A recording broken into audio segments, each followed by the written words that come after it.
Good afternoon, everybody. I would like to thank everyone for joining us today.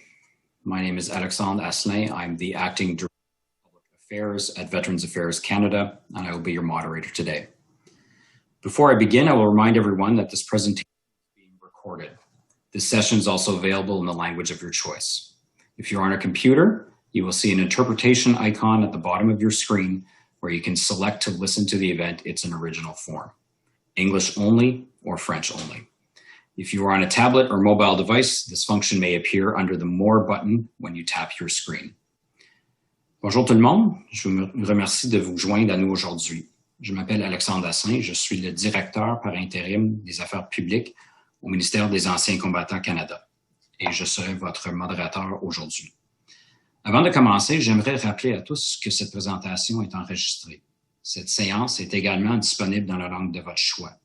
Si vous utilisez un ordinateur, vous apercevrez une icône d'interprétation dans le bas de votre écran que vous pourriez sélectionner pour suivre les activités dans la version originale, en anglais seulement ou en français. Si vous utilisez une tablette, un appareil mobile, cette fonction peut apparaître sous le bouton « plus » lorsque vous appuyez sur l'écran. There will be an opportunity for questions from the media following the speeches. At the moment, only event participants have access to their camera and microphone. Media participants will be given access to their microphone once the official portion has.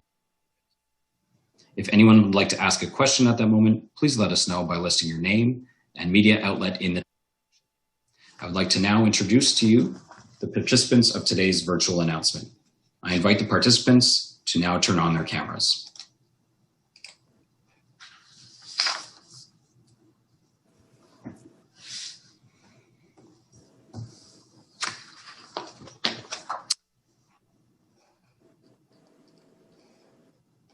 Merci tout le monde.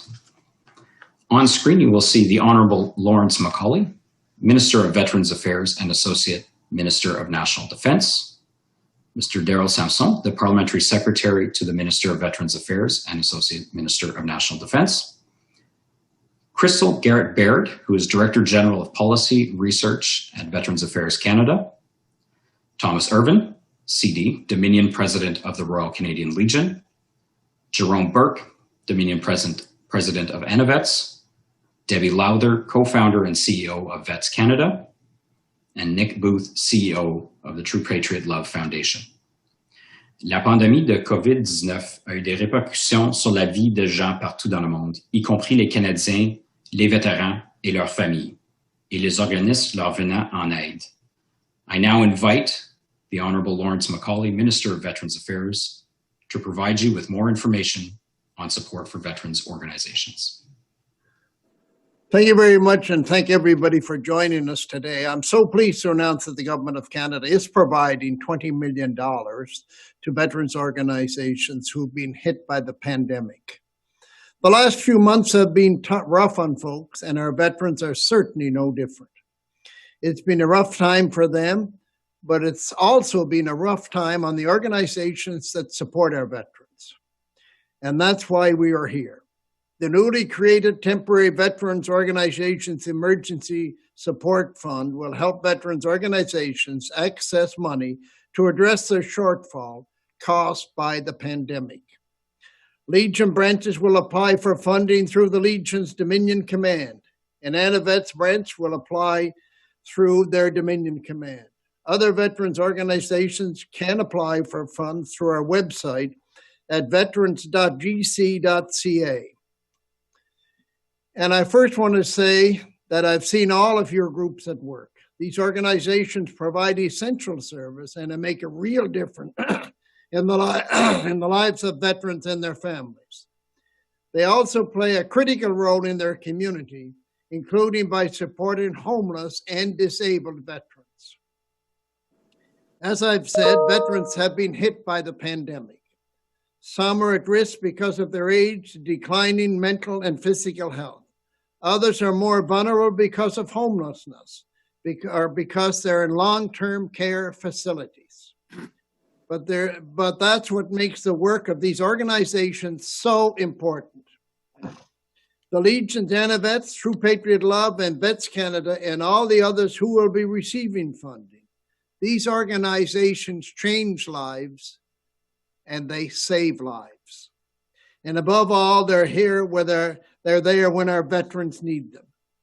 The Veterans Operations Emergency Support Fund is there to make sure that they continue to be there for them now and into the future.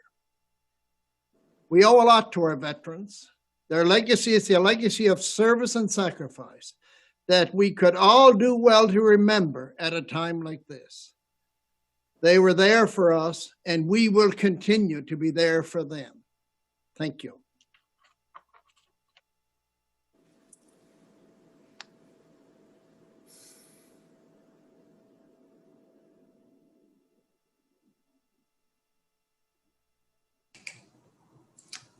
Et donc là, j'invite le secrétaire parlementaire, M. Daryl Sampson, à la parole.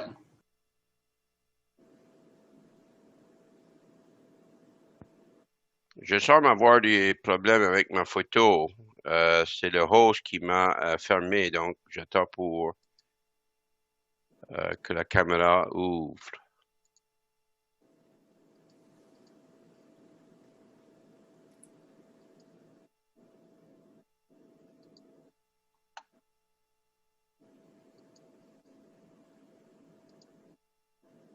Toujours en attente pour que le host puisse me permettre d'entrer avec ma photo.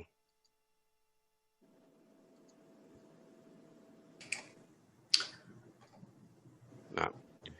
Merci beaucoup. Thank you, Minister, for those important words. I will attempt to do the same in French. Bonjour à tous et merci pour se joindre à nous aussi aujourd'hui.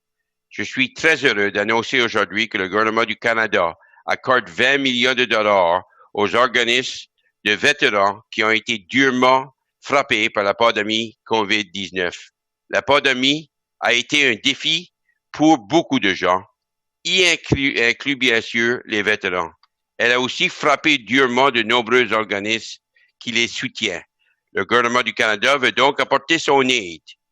Le nouveau fonds d'urgence à l'appui aux organismes de vétérans est une mesure de soutien temporaire qui a été créée afin d'aider les organismes à pallier le manque de fonds liés aux activités de financement et bienfaisants en raison de la pandémie.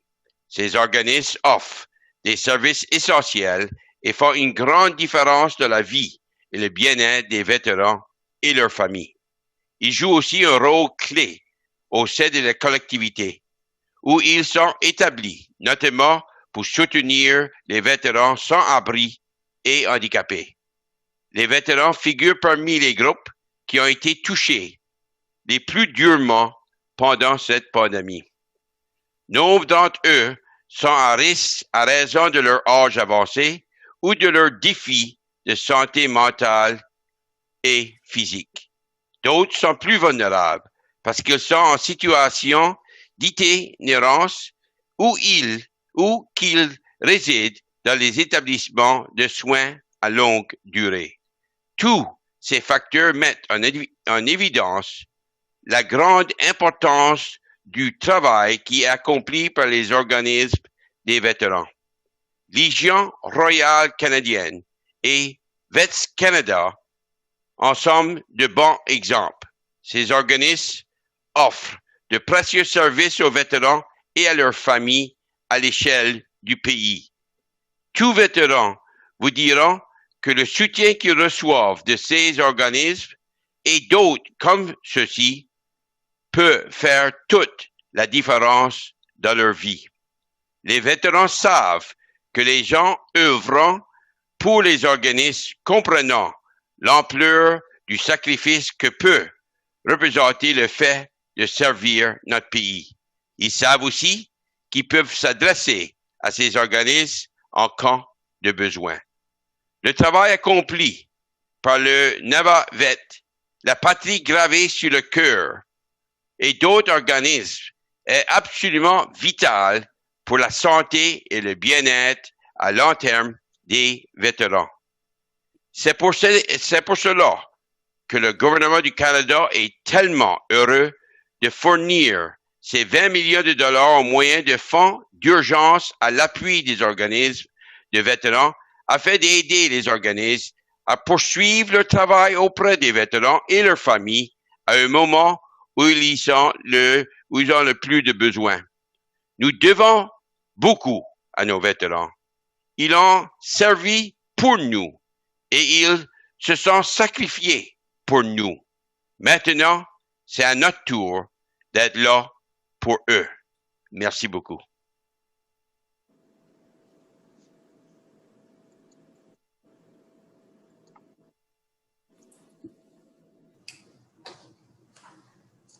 Thank you. I would now invite Mr. Thomas Urban, Dominion President of the Royal Canadian Legion. Good afternoon, and thank you, Minister MacAulay. This news has been a long time coming, and we are extremely grateful. We're pleased to see our friends and partners also receiving financial help today. It is welcome news for our branches. Many of them have been struggling through this pandemic, but have been carrying on amazing work of the Legion. We have already lost over 20 branches, and we can't lose any more. We know this funding will help others stay open. Our branches are community hubs. Their work is crucial, and it is our 1,380 branches and their volunteers who provide the ground level support we offer our veterans, their families, and our communities. We're ready to get started and want to get this help out to our branches as soon as possible. Again, on behalf of the Royal Canadian Legion, our sincere thanks to the federal government and Veterans Affairs Canada. I now turn it over to Jerome Burke, Dominion President of ANAVETS.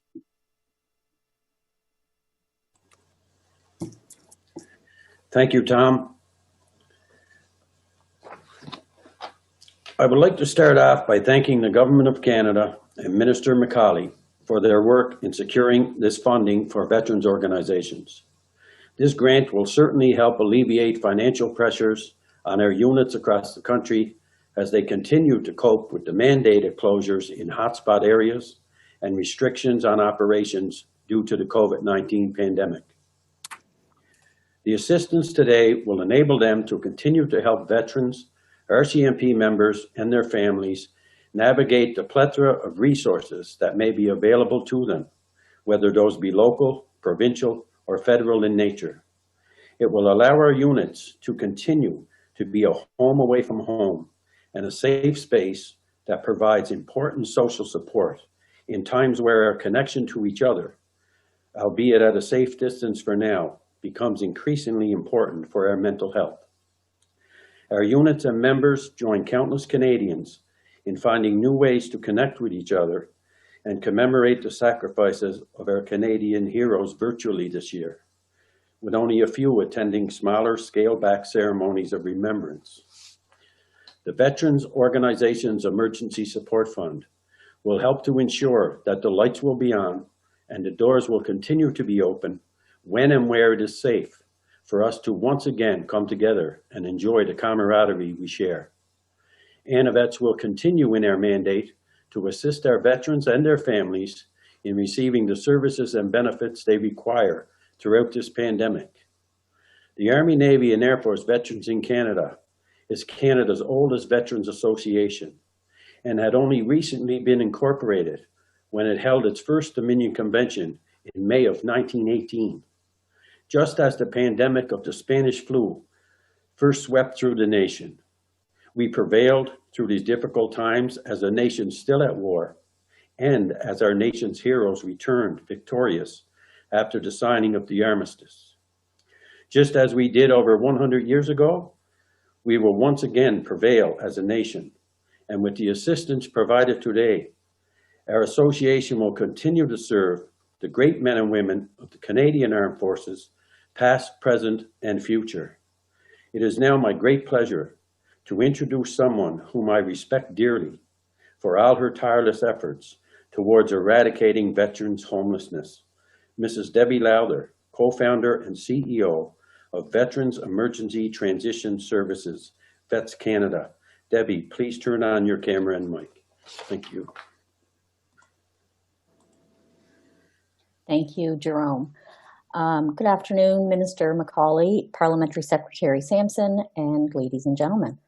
It's my pleasure to speak with you today, although doing so in this virtual world that we now find ourselves all navigating does take some getting used to.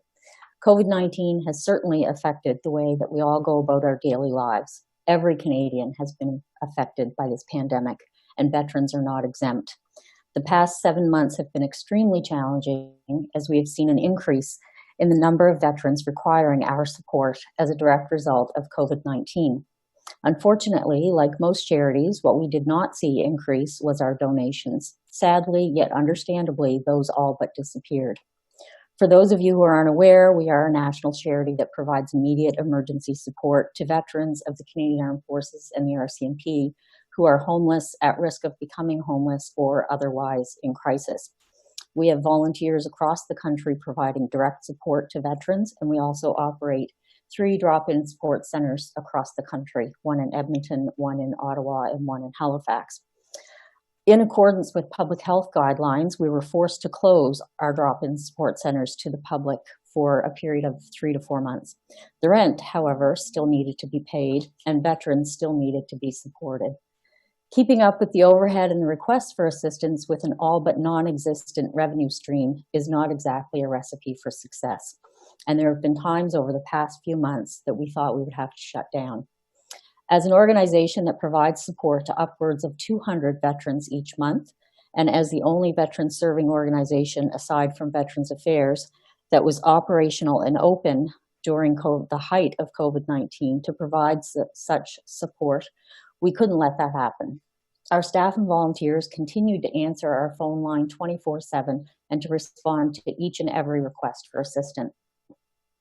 It's difficult for us to put into words just how important this funding is to us and the veterans that we support.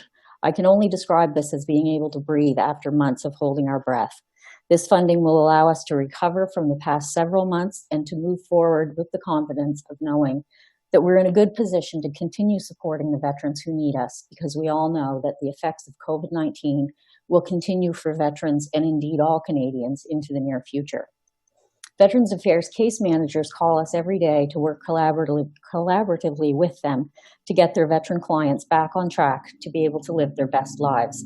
It's very important for us to be able to be there when we are needed, to continue to be a good community partner. In closing, I'd like to thank Minister MacAulay and Parliamentary Secretary Sampson for their continued and unwavering support. We look forward to seeing you both in person once circumstances allow. Thank you very much, and I will now pass things over to Mr. Nick Booth from True Patriot Love Foundation. Thank you, Debbie, Minister MacAulay, Parliamentary Secretary Sampson, for everyone for having me here today. I'm the Chief Executive of the True Patriot Love Foundation, and on behalf of everyone at the organisation and the military and veteran community that we serve, thank you for selecting True Patriot Love as a recipient of the Veterans Organisation's Emergency Support Fund. We are deeply appreciative of this grant. True Patriot Love is Canada's leading national foundation supporting its military. We exist to help members of the Canadian Armed Forces, veterans, and their families by raising awareness of the challenges arising from service and funding much-needed programs in local communities across the country. We have been in operation since 2009. Since that time, we have distributed over $32 million in funding across every province and impacted more than 30,000 lives. In particular, assisting those more recent veterans who served in Afghanistan, Bosnia, Rwanda, and other conflicts. We also campaign on behalf of Canada's veterans and their families, advocating for their health and well-being, shedding light on the impacts of service, and funding important research into the needs and realities of the military community. As with many charitable organisations, the global health crisis has presented us with an unprecedented challenge. Since the start of the pandemic, our year-on-year income has fallen by more than half. This impacts not only our financial security as an organisation and as an employer, but also the funds we have available to grant to community programs across Canada. Equally, as we face these financial pressures, we know from our outreach that veterans are struggling amidst the pandemic. Programs that they have relied on for support have been cancelled, and social and geographic isolation has become a greater concern. The pandemic and the restrictions it has brought has magnified pre-existing mental and physical health conditions for those already encountering difficulties. True Patriot Love exists to serve this community. So, despite our significant financial setbacks, we have stepped up to provide much needed support. This includes funding for a number of vital initiatives over the course of the pandemic period. We are piloting a new veterans outreach and peer support network in Manitoba. We've also expedited our Bell TPL Fund mental health grants for those struggling with psychological challenges, especially during this period of social isolation. And in partnership with the Vanier Institute of the Family, we are conducting the only national survey specifically aimed at veterans to research how the pandemic is impacting Canada's veterans and their families. Without this grant from the Veterans Organisation's Emergency Support Fund, we would not be able to continue delivering our mission. We would have been forced to lay off or furlough staff, which in turn would have severely limited our capacity to provide the veteran community with the support they need, now more than ever. The grant will mean greater financial stability during the health crisis and maintain our ability to play a strong and independent role working with Veterans Affairs Canada and our partners to ensure that the voice of our beneficiaries, those who have served and continue to serve in Canada's uniform, is heard, and to direct funds and policy to areas and programs of greatest need. Thank you once again for this much needed support.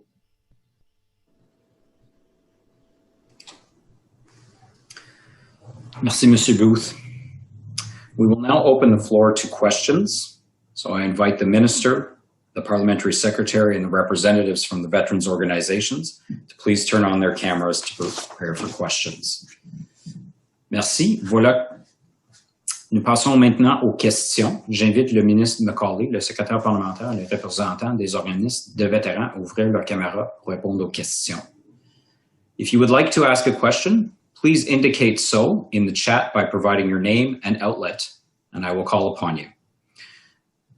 There may be a slight delay while we are given the opportunity to speak, so please, we ask for your patience. Once you have the floor, please ensure your microphone is on in order for us to hear your questions. We'll make our best effort to ensure everyone has the opportunity to ask their questions and follow-ups, time permitting. I am aware of a time constraint for Mr. Urban and representatives of the Legion. Therefore, if people wanted to front load the question period with questions to them before they unfortunately have to leave, that would be greatly appreciated. And with that, I will open the session. I have the first question from Hannah Thibodeau from CBC News. Hi there, everyone.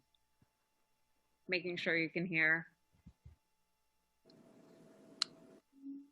We can. Go ahead, Hannah. Oh, okay, perfect. Thank you for taking our questions, and congratulations on support for veterans. I want to ask about tomorrow. Tomorrow will be the first time, in my history, correct me if I'm wrong, that there won't be a veteran from the Second World War at the National Remembrance Service. And of course, this is because of the pandemic. Can you give me your thoughts on that?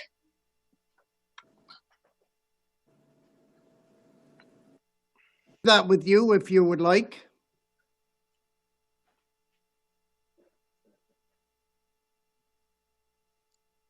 Who is the question for? Go ahead, Tom. Yep. For anyone who'd like to answer, but also for the minister as well. Well, for the minister, I would answer that, of course, health comes first. And yes, there are approximately 30,000 Second World War veterans. But due to the health restrictions and that, we have to be very careful, Hannah. And we're asking people, in fact, it's very strange, but we're asking people not to come.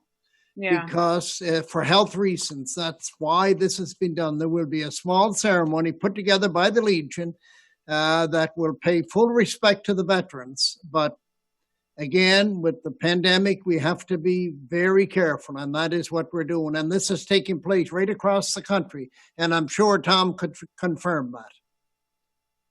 That's correct, Minister. I don't know about tomorrow at the ceremony here in Ottawa, but it is, there's less than 100 people that are going to be here. I don't know if there's going to be any Second World War veterans. I'm not sure. But I ditto with the Minister of Health regulations, considering it's all the ceremonies right across Canada that Legion puts on in every community are downsized. A lot of them are doing it virtual. Some of the branches are not even going to the cenotaph; they're doing it inside their halls, or if they're open, and a lot of them are closed. But no, it's safety first, and that's what I've said for my members right from the beginning. As I'm not putting any of our members or any of our veterans in jeopardy for a ceremony. So it's safety first. Is there any concern about the change in dynamic for Remembrance Day? And of course, safety is first, but making sure that Canadians continue to take that moment to pay their respects.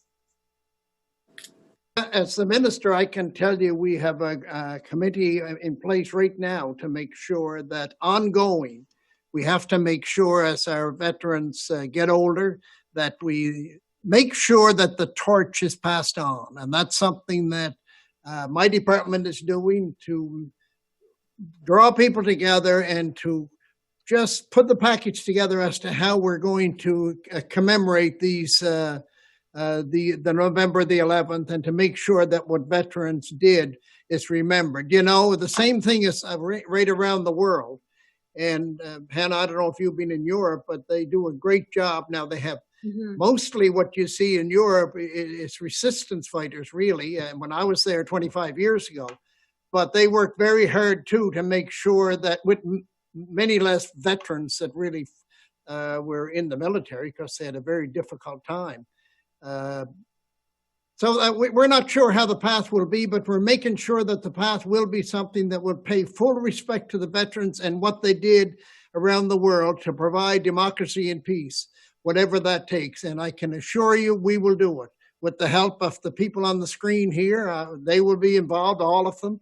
And that's what we want to do, because things are changing. The pandemic forced us to make changes, but our veterans are getting older, and we realize that. So we probably have to do it in a different way, but it will be done, and it will be done right.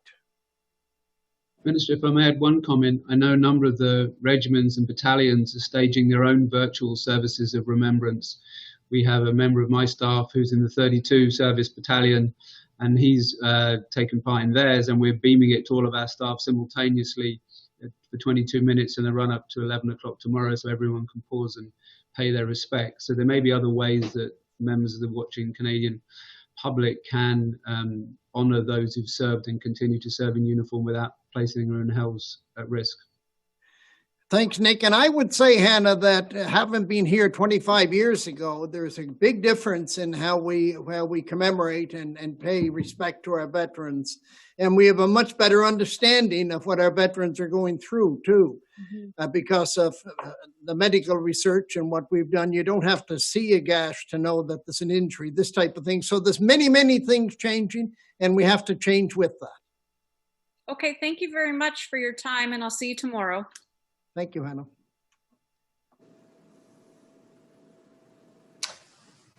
Thank you, Hannah. Minister and participants, the floor is open for any additional questions at this time.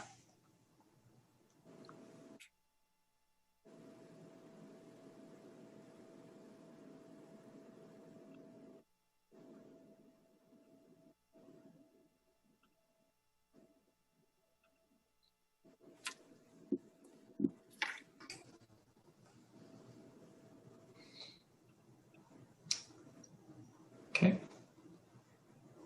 I'm not receiving any follow-up questions. So for individuals from the media who were unable to ask their questions, if they are out there, please do not hesitate to reach out to Veterans Affairs Media Relations, puis on sera disponible pour répondre à vos questions. Mr. Minister, Parliamentary Secretary, participants, thank you kindly. And with that, we will close today's event. Thank you, Alex. Thank you very much. Thanks, Alex. Thank you Good luck. so much. Thank you, everyone. À la prochaine.